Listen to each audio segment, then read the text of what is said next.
I'm from the German Aerospace Center, or DLR for short.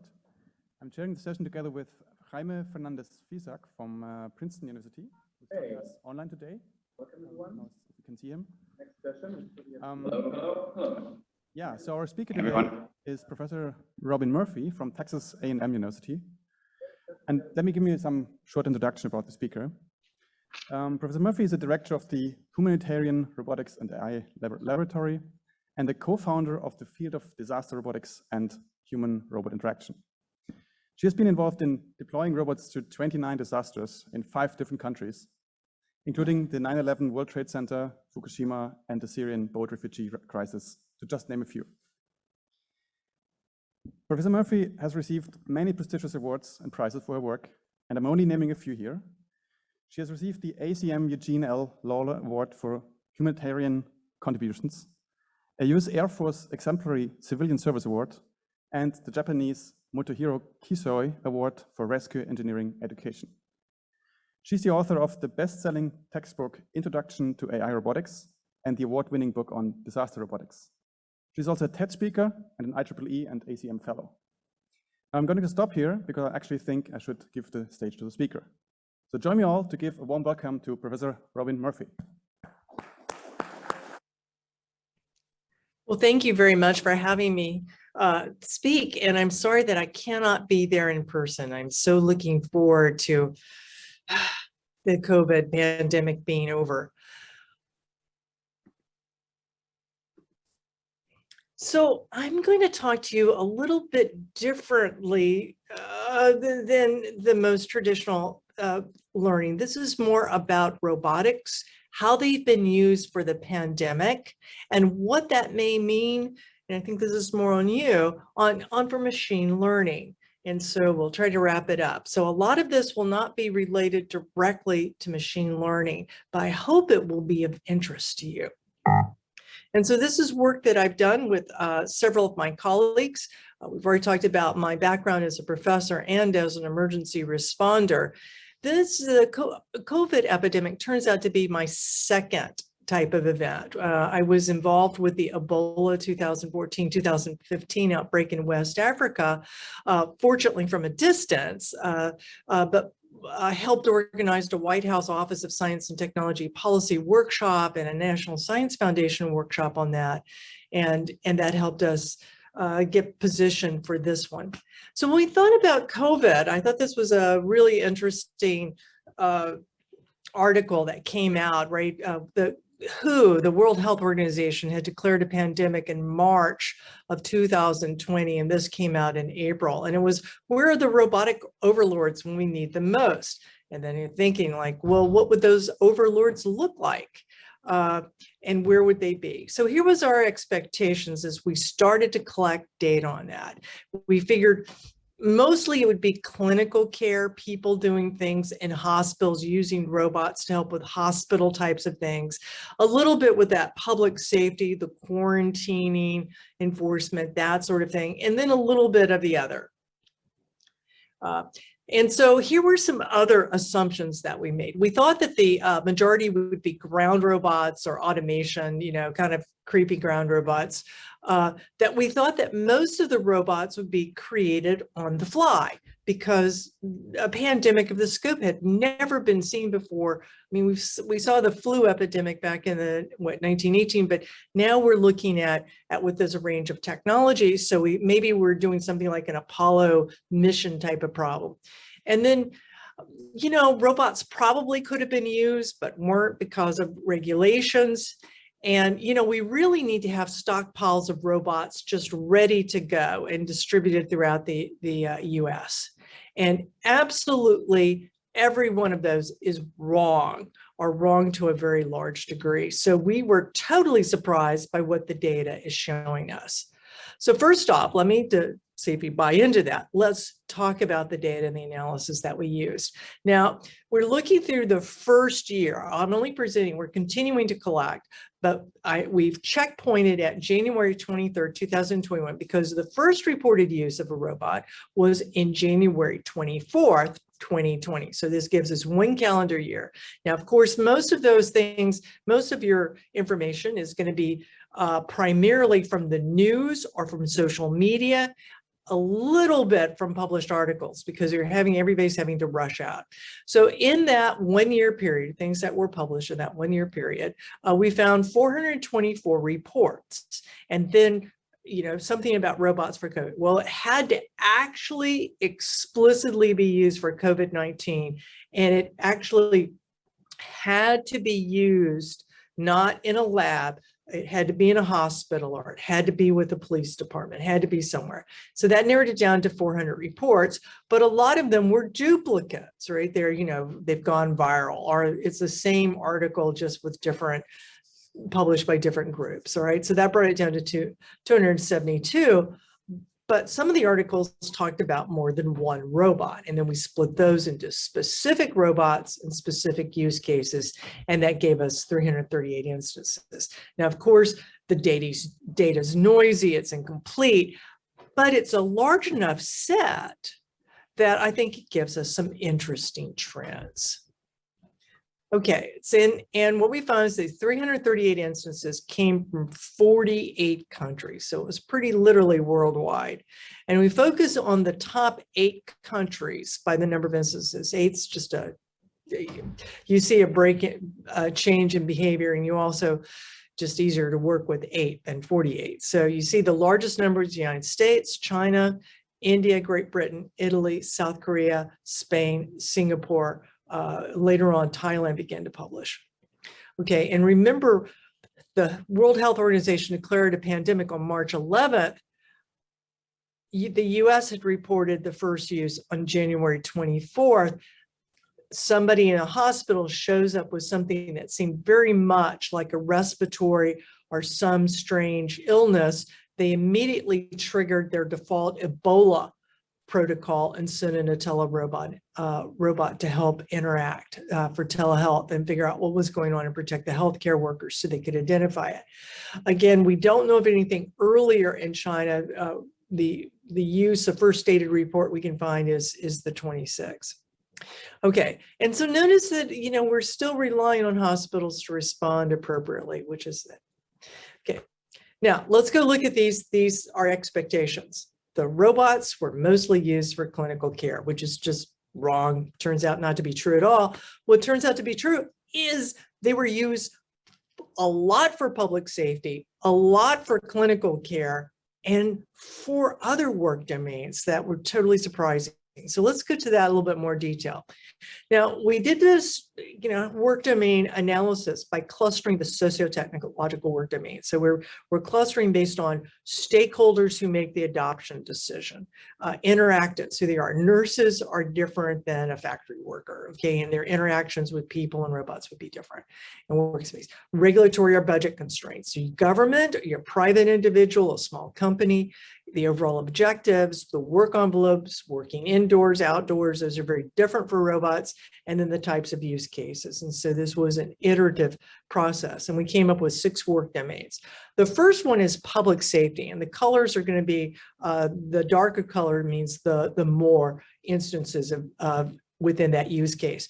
The primary uses in the public safety was for public safety enforcement of public health directives. One was quarantine enforcement. So you're using a lot of police departments, were using a lot of drones to find people that were not following the social distancing regulations, and they're to literally yell at them. They have speakers often on these drones now. Another one was the use of drones, taking agricultural drones that have precision agriculture and changing those tanks and nozzles to carry disinfectants. So those were the really big ones. There was a lot of reports about identification of infected with thermal imaging. That's never been shown to work. Doesn't stop people from trying, but it does not appear to work. All right, clinical care, hands down, everybody's seen those UVC light type of robots, and those had been around since Ebola. They were developed in response to Ebola, and now are heavily used for hospital-acquired infections. And so everybody wanted more of them for their hospital. If they didn't have one, they wanted one. It really stressed the logistical supply chain for those types of robots. The second largest was for observational telepresence. Your iPad on a stick, your different your different telecommuting type of robots. Continuity of work and education. Now here we come into the surprise, right? We have never seen individual companies and people adopt robots before. Most people are kind of like, yeah, whatever, you know, we'll talk to the robots when the revolution comes.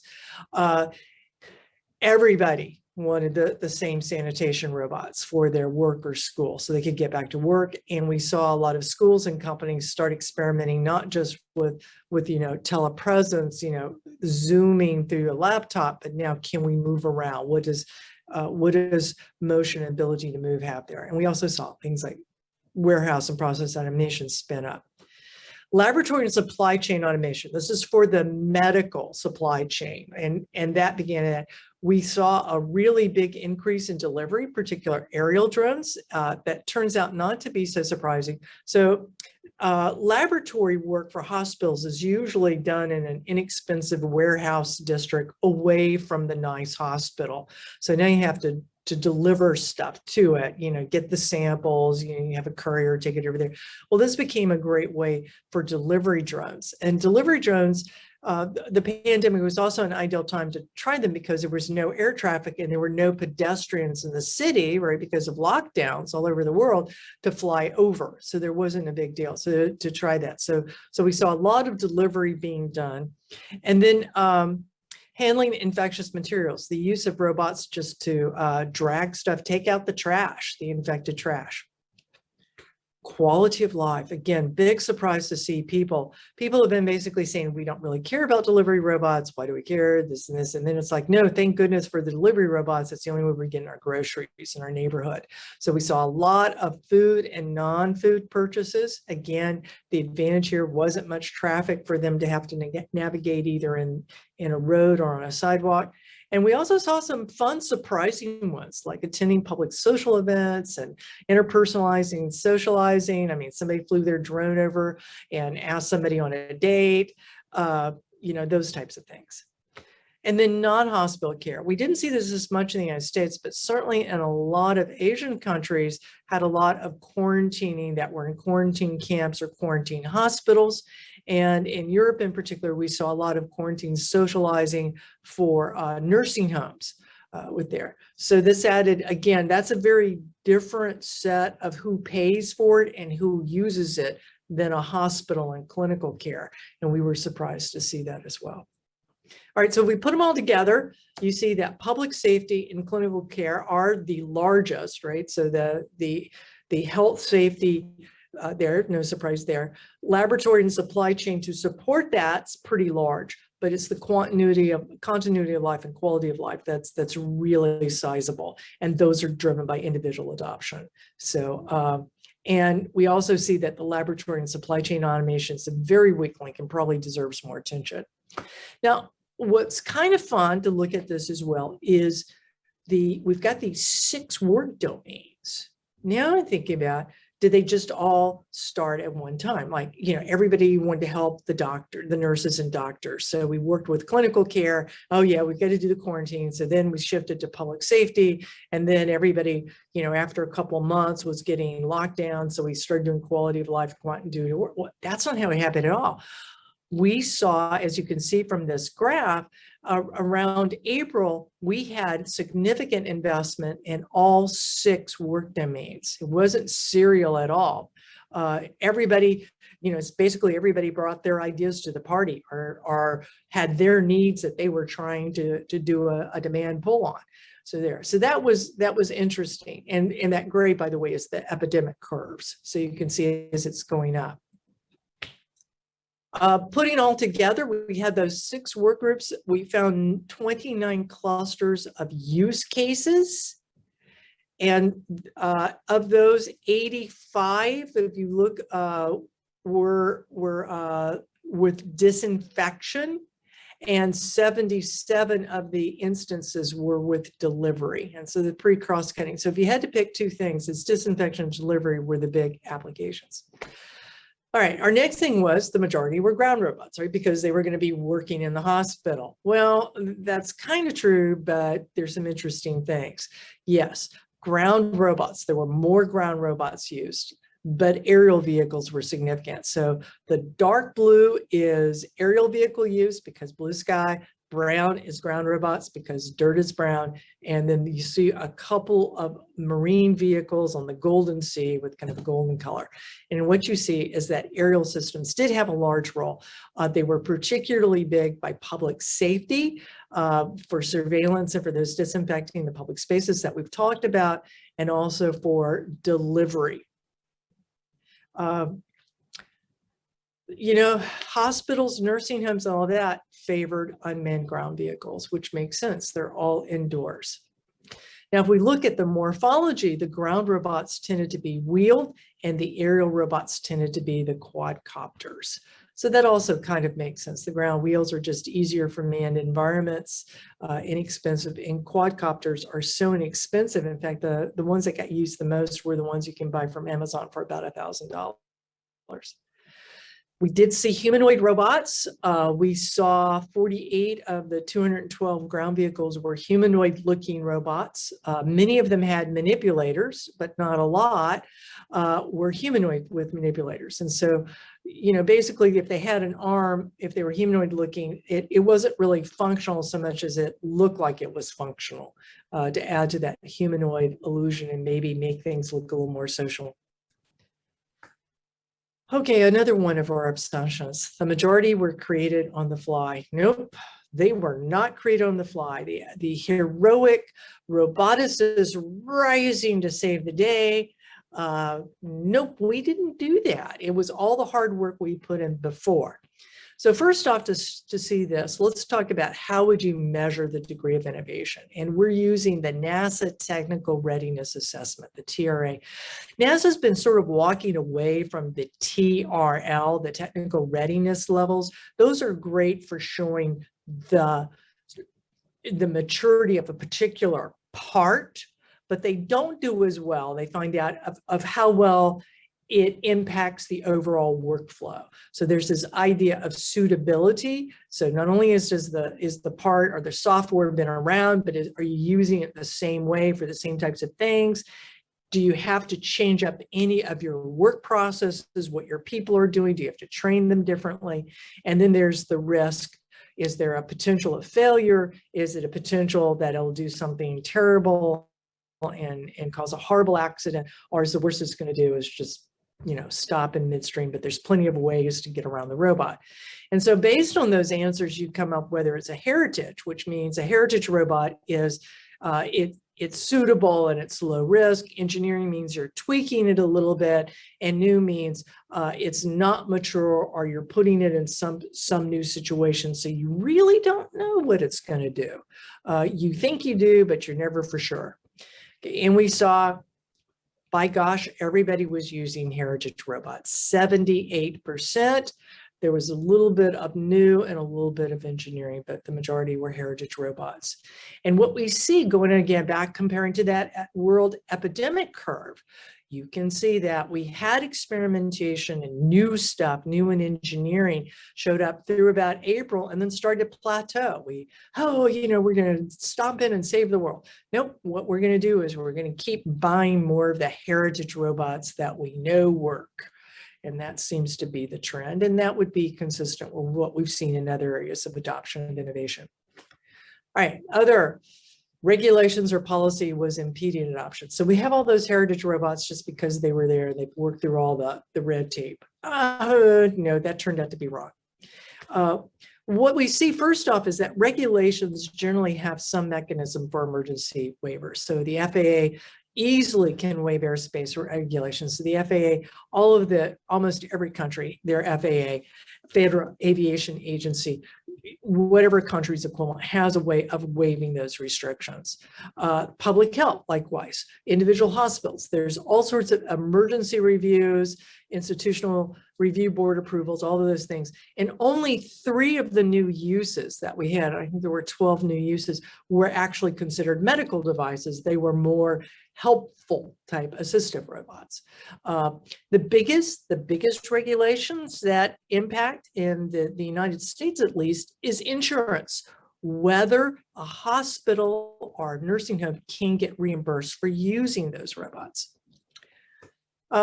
The other thing is that maybe it's the opposite's true. It's that not only regulations were in the way, but perhaps we needed more. We also looked through the data to see if there was emergence of any ethical concerns, explicitly calling out the ethics or problems. And we came up with we identified 61 ethical concerns, the majority from public safety, the second largest from clinical care. And the public safety, a lot of it was aggressive drone use, where people worry about violating privacy, and the lack of regulations and unwarranted surveillance.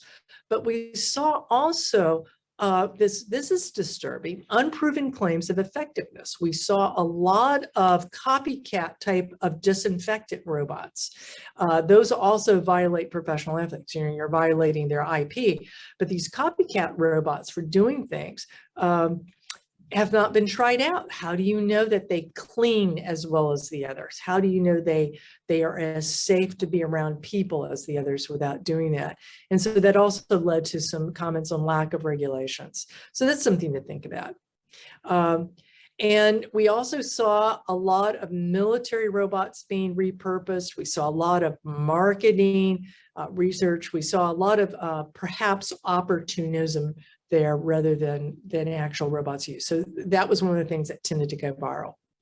Now, if you're looking at it from a policy standpoint, let's just take a look at these international trends. So over on the left are those top 8 countries again, and you see each of those colors for those different work domains. The countries that had a national policy on robotics use more robots and use them more broadly. Not a big surprise there. Okay, it's exactly what you would expect. So regulations are a good thing, policy are a good thing. There was a big push, at least in the United States, is that, okay, this means we need national stockpiles of robots. So when, 10 years, 5 years from now, when the next pandemic happens, we're ready. And my argument is probably not. Okay, one thing that comes out is a model of adoption for disasters. And we've seen this time and time again. It's a demand pull during a disaster, not an innovation push. So no matter how excited as roboticists or creators we are, it's the end users what they want, and they know what they want. They typically wanted it long before the event happened, and they're looking for it, and then it becomes a matter of, is it available, is it suitable, and what is the risk if I use that? That's what we see the end users doing, which is why, as we're seeing this, is all the squares are populated with the data from the pandemic. We see that, they're taking this and favoring the heritage robots for a specific robot for a particular use case that was already established. And if it was a novel use case, it's sort of opportunistic experimentation. Okay, we already have this agreement with this hospital. Let's try this nose swabbing robot. We already have all these things in place. We'll just try this out with 5 or 6 patients. So if it's a demand pull, not an innovation push, and of course, availability is just one of the influences. So having a stockpile solves one, but not the suitability and risk. Now, if you do that, if you stockpile, for the advantages is that what's nice is that we do know that 78% were heritage, and there are a lot of commercially available robots. There were 69 different models of ground robots and 21 models of unmanned aerial systems. So these were already in existence, and the new robots were often clones of existing robot technology. So yeah, we know what robots we want.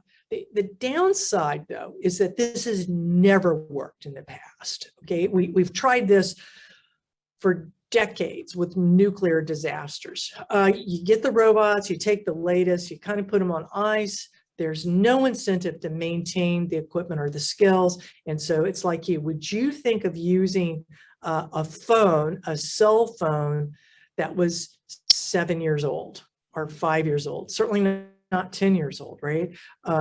All of those apps, and they're just out of date, they're just there. And what we know from psychology is responders use what they use every day. They don't like doing new stuff, downloading new stuff, trying to learn stuff, because they're already too much cognitive demand and psychological and physiological pressure of the disaster. So they're not going to do new stuff. They're going to fall back to what's familiar and comfortable. So this stockpiling doesn't work. But what we see is that the robots that everybody was already using, like the UVC disinfectant robots, it was easy for another hospital to say, oh, they've been using that for 5 years. At this hospital, we need more of those. We need to use them, and we know who we can call over there to get advice on how to implement it. Right. Now, let's just talk about all of this, though, if we look at this model, requires some fundamental and applied advances in robotics. So we have to understand the work domains. We do need to think about just-in-time manufacturing and open source designs to improve manufacturability for rapid availability. We need, and I think this is something particularly for the learning community, that metrics and methods to project risk and to project that there's a correct human-robot interaction, that there's not accidental increase in cognitive workload is a big fear. They don't need more things to do or more hassles. And that's something that we don't, see as much. And I think that assured autonomy is a big push there. And then we need to create adaptable hardware and software. And of course, with learning, we'd like to have that adaptable software. So to recap, robots were used for all aspects of life. The majority were ground robots, but there were a lot of aerial systems. The real needs and the acceptable robots already existed, but they could be improved. That's not to say they were perfect. Regulations weren't a barrier. Policies appear to help. Availability is a problem, but suitability and reduction of risk may be the harder one to deal with. All right, so what does this mean about robot learning? Well, of course, the opportunities for learning for robots for pandemics would cover just this wide spectrum: platforms, sensors, human-robot interaction. When you're talking about 69 models of ground robots and 21 models of unmanned aerial vehicles, I mean, there's a lot of just hardware to think about. The bigger question, I think, is what does robot learning mean in the context of demand pull and heritage robots, where you want things that are very reliable and you already know what you want. The users already know what they want it to do. Does that mean that all the learning needs to be done well in advance of the disaster? I mean, what is that you would do on the fly? And so where does that come in? And then if we're learning during a disaster, how can it be quick, reliable, and predictable with a very low risk? How can it be easy to implement by a stressed out hospital staff? And how can it be affordable? A lot of this is not subject to reimbursement. You want to get this in while they're still figuring out who's paying for it. So I am open to questions. Please check out roboticsforinfectiousdiseases.org. We'd love to work with you. Happy to share all of our data and keep up with that. And anything I can do with you using robots and helping them be smarter and more effective for disasters, please let me know.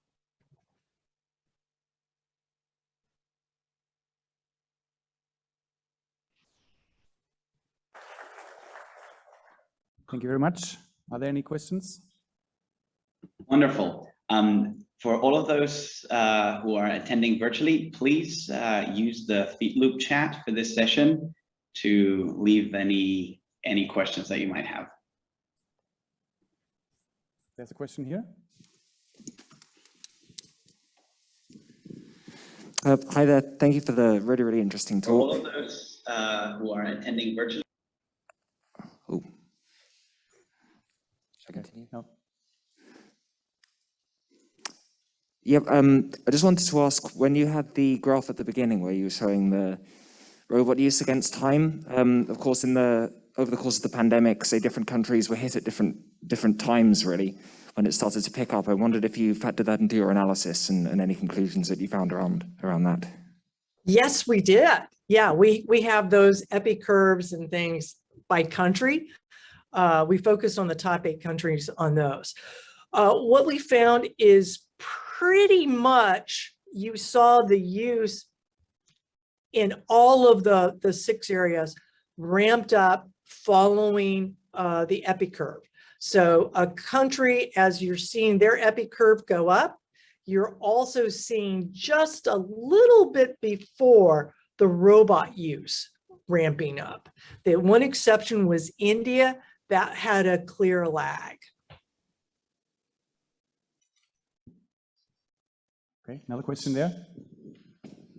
So, hi, thank you very much for the talk. I wanted to ask about the suitability of current robots for dealing with these disasters. So what would you say is the feature which is most pressing and which is most needed from current robots, which current robots don't have that would be most helpful in these situations? So what's the most pressing issue for suitability? So let's try it a different way. So suitability depends on what the mission is and the task. And we saw those 29 discretely different uses because it may be the same robot, but it's a different task and a different work envelope, you know, doing something indoors and outdoors and next to something, okay, all of that. The biggest problem we see with suitability is that idea of risk. Who trusts the robot to work? Typically, you see these adopters, a disaster's happening, a pandemic, the hospitals, it's like, I don't want anything that I've never used before because I don't trust it. And then you've got questions like, oh, great, I'm bringing a robot in and it's using the cloud. So it's taking all of my wireless in my hospital, or it needs wireless, but we have an area that we turn off all of the EM spectrum because we don't want it to interfere with our instruments. Great, how's that going to work? And so what we tend to find is that robotics companies haven't thought through this. They can't give any manufacturing details as to the mean time between failures. They don't think about the secondary consequences. So what happens if the robot runs out of batteries? It stops. Can it be pushed out of the way? Because Murphy's Law says it will stop in the worst possible place. Or does it lock in? And now, if you're in a hospital, a 98-pound nurse can't push it out of the way and get it out of the way. It's just going to be blocking gurneys and wheelchairs and stuff. So, you know, I think that's a bigger question. It's you know, that reliability risk, the impact on the workflow. Another case is that in Italy, we saw use of telepresence robots. The nurses said, yeah, we loved it. We were able to go in. We could rapidly check on somebody without having to suit up and use all the PPE, the personal protective equipment. We could check on them, but we kept getting stuck on the beds. The bottom part of the robot would get jammed and we couldn't get it unstuck. You know, that's kind of, you know, that can be a sloppy design by roboticists as to assume kind of a perfect world and that people will be able to do things, instead making it more intelligent. So anyway, that was a long answer. Any more questions? Yeah, in fact, I have a question. In the system that you showed, mainly are single robot systems, right? So you use just one system to address a certain problem. But I think it's also interesting to think of teams of robots, maybe heterogeneous robots. So what's your opinion? How close is that, and how useful would that be for these kind of scenarios that you showed? You know, we saw cases where people were using multiple robots, but they weren't tightly coordinated. It wasn't like a swarm. So we have robot up here on this floor, robot on that floor, robot, you know, on a lower floor. But we don't care if they're coordinated because they're not interdependent in a task dependency situation.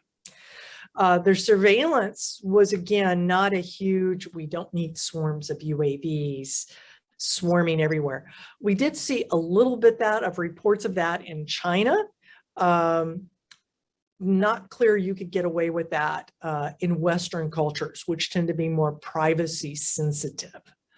And we weren't really sure, you know, since you can't detect infected people thermal even close up with drones, we weren't really sure what the advantage was there. So I think again, it's going back and understanding what the domain is. Now, I'm not saying that everybody knows what robots can do for their domain in the future, but it's a good starting point to see what their problems are and what you as a researcher can add, illuminate, and begin working cooperatively with the end users towards solving their problem in a new way. So there may be applications where multiple robots and coordination would be, but most of the time we haven't seen that. And we always, another problem that we see, I was just recently at the Miami building collapse in Miami, Florida, the beach collapse. We had, I can't remember how many agencies, but multiple agencies bringing in their drones. I think we had 17 different models of unmanned aerial systems. There was no one package, even though there are several packages that coordinate and just say who's where and this, none of them could handle all of the drones. And none of them allowed it to be easily in the matter of 15 minutes to add a new drone. So you know what we did? Miami-Dade Police Fire Department said, we'll all use WhatsApp. We're just going to use so everybody knows how to use it. It's quick, it's easy. The person who owns that chat can kick people off if they shouldn't be there, add them, can do the privacy control, and then you just tell us what you're flying when, and if this is a problem, somebody else will catch it and say, no, I'm flying over there, and we'll coordinate that way. So what we see is you may see a multi-agent, we do a lot of multi-agent research, and it's all based on everybody playing and everything. And what we see is heterogeneous groups, teams, and tasks, and having to add and modify in real time. And that's hard, right? And so that's been a problem. There's another Great. question. So, Oh, sorry, I was going to say, we have a virtual question on the chat. Andrew Hund from Johns Hopkins University says, thank you for this fantastic and informative talk. Could you describe cases and quantify, if possible, where the robots displaced resources that could have been better used elsewhere? For example, if I understand and recall correctly, sanitation robots turned out to be marginally effective or perhaps even ineffective for COVID-19 since transmission is largely by air. Ah, okay. Took me a minute. Let's see if I understand your question. So the sanitation robots, the cleaning robot, fantastic. Okay. What they were doing was handling the surge, saving people time and effort. Okay. So now you are tripling, quadrupling the demand on a hospital. You can't quadruple the number of people you're hired and you're outfitting with PPE and you're doing, right? Okay, you can't, as the previous talk pointed out, you can't change how fast people work or think, right? You're already at that limit. So what these robots are doing is they're allowing you to clean the rooms faster. You just put it over here for 45 minutes, go away, do something else, go do this, come back, wipe off a couple of areas that would be in the shadow, we're done. And you're confident that it's better than a human, right? That's why they use them for to prevent hospital-acquired infections. So you weren't displacing anybody, and you weren't taking away resources for anybody else. You were helping them handle the surge. And then the other thing was they love the robots that were dragging the trash out and doing the delivery because, again, they couldn't handle the surge. It was too much work. You wanted to use the nurses to be nurses. You didn't want them to be taking out stuff and doing protocols and risking themselves. So we actually don't see this as any kind of deficit. In fact, it was a great positive. And since these robots, particularly the UVC robots, the commercially available ones versus the copycats, they're pretty reliable because they've been around for a decade. They didn't impact the workflow. They were a net gain.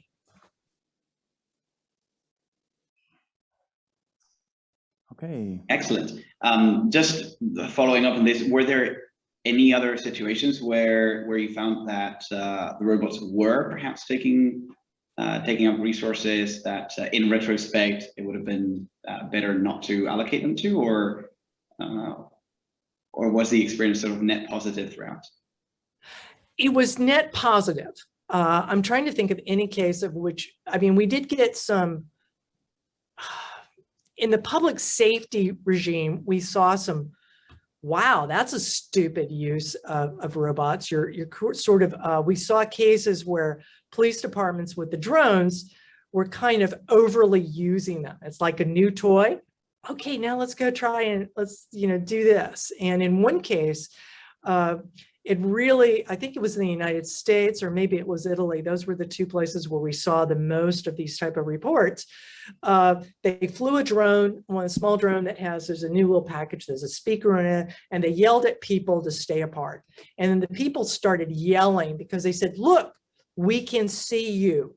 You could have used a megaphone. Why are you flying this dangerous weed whacker over our heads and yelling at us? Get off your tail, at least use a megaphone or walk over to us.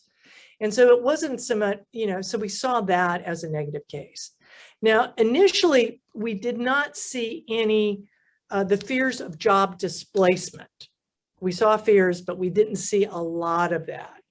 Not in the first year, because the first year was all about even companies, warehouses, just trying to get enough workers who were sick to be able to complete the jobs.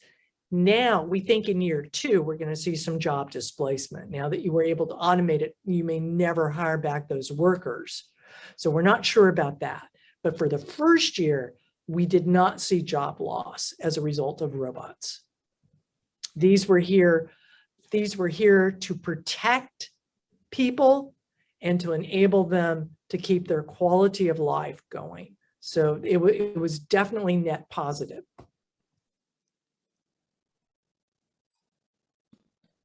Wonderful. Thanks. Rudolph, I'm not sure if folks have questions in question. Questions in person over there. We need the microphone. I think we need the microphone for the. Yeah. Give a second. Thank you for your talk. I was wondering if you saw any examples of the robots and technology being like unequally applied to different groups or different people during the pandemic. So like, for example, one case I could see is like certain private hospitals or hospitals in more affluent areas having greater access to this technology than others, or surveillance robots being used to surveil certain populations over others. So I was wondering if your group and analysis surfaced any of this from the pandemic, and if you had any advice going forward about how to prevent this. Okay, so I'm going to remind me in case I forget, since I talk long. There was a case with the unmanned aerial systems, and there was the hospitals. Okay, so sure, more affluent hospitals, the bigger chains tend to have the UVC robots, either the ones in the US or the ones in Denmark.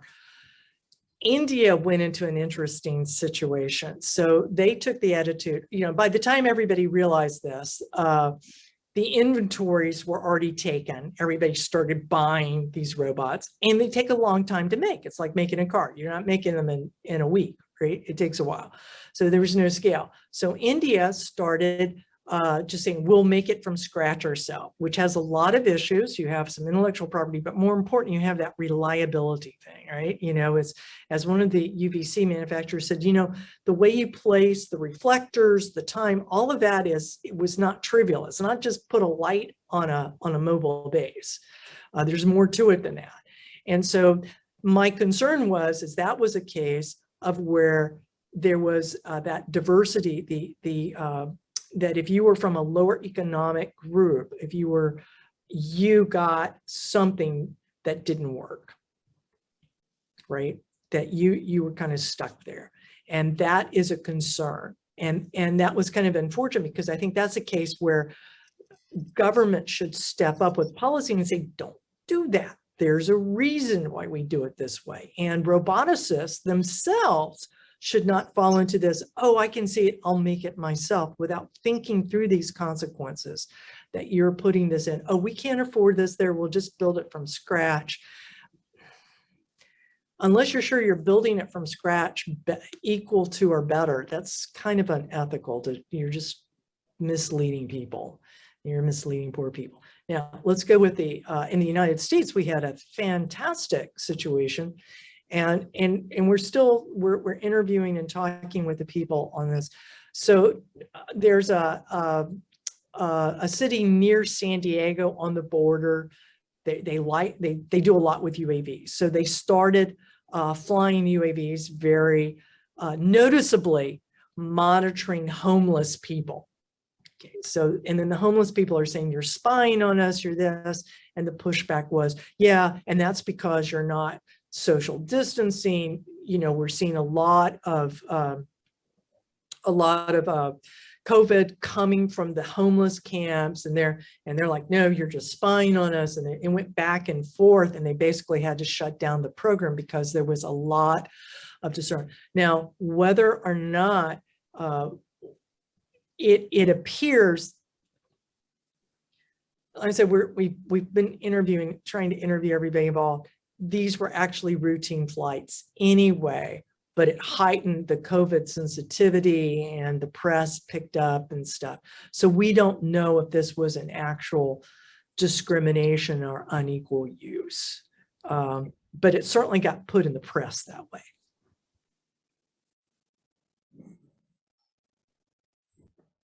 Okay, I can't see any more hands right now. I don't know in the chat. Well, in that case, let's. I can. Sorry. Yeah. I can jump in with a question that I had, kind of picking up on some of the examples that you mentioned on, police use of a drone to, essentially just have a speaker. And in general, sort of folks grabbing these technologies and deploying them for the first time, in some cases without having lots of experience with them. And so the question is, were there any sort of important safety lessons that were learned in the last year and a half in terms of unexpected situations that could arise from the use of these robotic systems, in particular in settings where there are people, both the people controlling the robots and sort of bystanders and stakeholders, that led to something that was, that we hadn't accounted for or are not used to normally accounting for as roboticists, but we really should start taking into account going forward? We didn't find anything like that. In fact, I kind of have the opposite worry. So, all the delivery people are like, look, we got drones delivering, and look, we got ground robots delivering. And it's like, yeah, you're delivering in urban areas where there's nobody around. There's nobody walking around, there's no cars, and there's no other air traffic. There's nothing else to worry about. This does not mean it's a success. This is about as close to a lab condition as you can get. This is not real life. So quit saying this means it's going to work perfectly, and that we should be able to speed up any kind of rational regulatory examination and justification process. So I'm actually worried the other way, is that we've declared victory a little too soon. So yeah, I don't want to be a technologist pessimist. So in my field in disaster robotics, if a robot does a screw up, you're talking 7 years, the average time, and this is from diffusion of innovation studies, and it seems to hold up with my own personal experience. People won't look at it again for another 7 years. So I don't want them to screw up. I want them to have, monotonically increasing function up to the right of getting better. Everybody likes them more and more and using, rather than, oh, this was great. Yep. Kind of dips in there. So, and the question for y'all is, so where is the role of machine learning in this? Where is the robot learning? Where should it be? I don't know. I mean, when I was preparing for this talk, it's like, that never came up at all. We never saw any news reports. We never saw anything. That was not something that was being touted in the hyperbole. And boy, there was a lot of hyperbole a lot of overblown claims for different robots that were being used, of what they could be used for in the future. And the word learning didn't show up. So where do you see the learning? So let me ask you as the audience in the few minutes we've got left.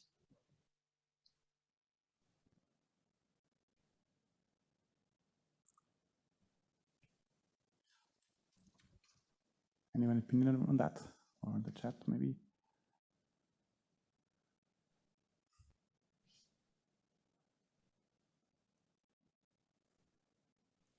Yeah. Seems to be And certainly if you have any issues or things, you know, want to talk, I'm of course, talk afterwards about it. Yeah, sure. I think this is a really interesting question. So one thing that kind of, I guess we think about a lot when we think about sort of robot learning and machine learning is how much the human's going to be in the loop, I guess, versus how much the machine is autonomous in itself. I'm wondering if you said there wasn't much sort of in terms of machine learning, but you see a lot sort of people say it's AI, but then how much is there a human in the loop and how much is it autonomous? What do you think is, as a community perhaps, we should be developing? Should we be focusing more on having systems that are fully autonomous and sort of solve our far-reaching goals, or focus more on having a human in the loop that we can sort of use for disasters in the immediate future? Oh, that's an unfair question. The answer is yes, you need both.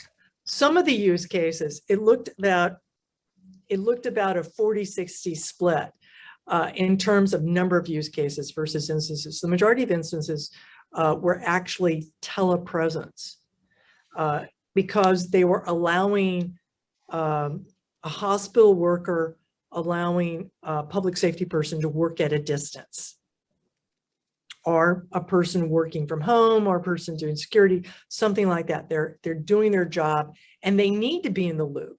And you would not, I mean, the idea of automating a nurse, right, who's talking with you, taking with you, you know, chatting with you, you know, that would become cruel. It's just to make this all run by robots. So you wouldn't want to do, so you've got this group that's definitely these set of tasks that are human robot would be working together. And we want to make it easier for the human as the operator to not have to really do all the work of operating the robot and the job.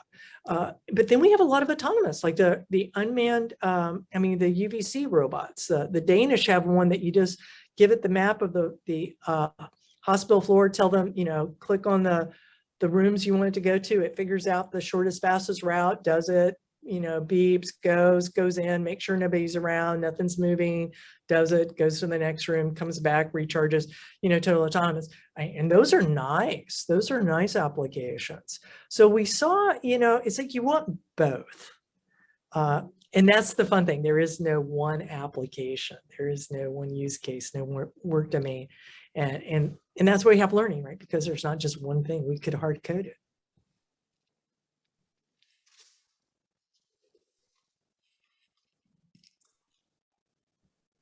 Okay.